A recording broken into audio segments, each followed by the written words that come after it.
देखिए, हम सब लोग जानते हैं कि मणिकर्णिका घाट जो है वो पौराणिक काल से ही वहाँ पे बड़ी संख्या में लोग जो है वो अंतिम संस्कार के लिए आते रहे और आज भी लाखों की संख्या में वहाँ लोग आते हैं।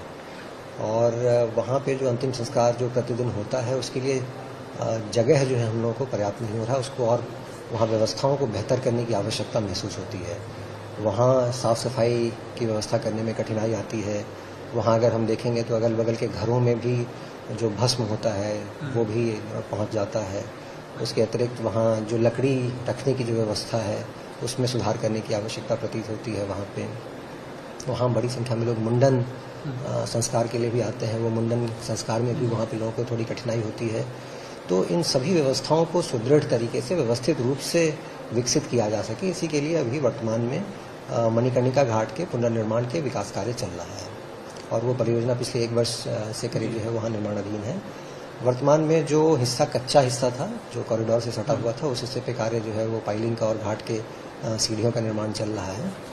उसके अलावा जो अगले हिस्से का पार्ट जो है उसमें भी कार्य पिछले कुछ दिनों से प्रारंभ किया गया है, जिसमें जो सीढ़ियों के जो पुराने हमारे जो घाट पे जो सीढ़ियाँ हैं उनका पुनर्निर्माण वर्तमान में चल रहा है। और उन सीढ़ियों में के साथ में वहाँ एक मढ़ी भी थी।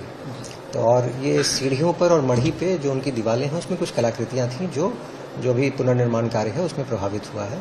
मैं आपके माध्यम से सबको बताना चाहूँगा कि जो वहाँ कलाकृतियाँ हैं, जो वहाँ कुछ मूर्तियाँ जो दीवार में लगी हुई थी, उन सभी को संरक्षित करके संस्कृति विभाग द्वारा भी रखा गया है। और जो ये पुनर्निर्माण का कार्य चल रहा है इसमें दोबारा से उनको उसी रूप में जो है पुनर्स्थापित किया जाएगा। जो मणिकर्णिका घाट पे मुख्य मंदिर है, वो मसाननाथ भगवान का मंदिर हो या तारकेश्वर महादेव का मंदिर हो, इन सभी मंदिरों को यथावत जैसे अभी है उसी रूप में रखा जाएगा और उनका पूरी तरीके से संरक्षित रूप में जो है उनका संरक्षण किया जाएगा।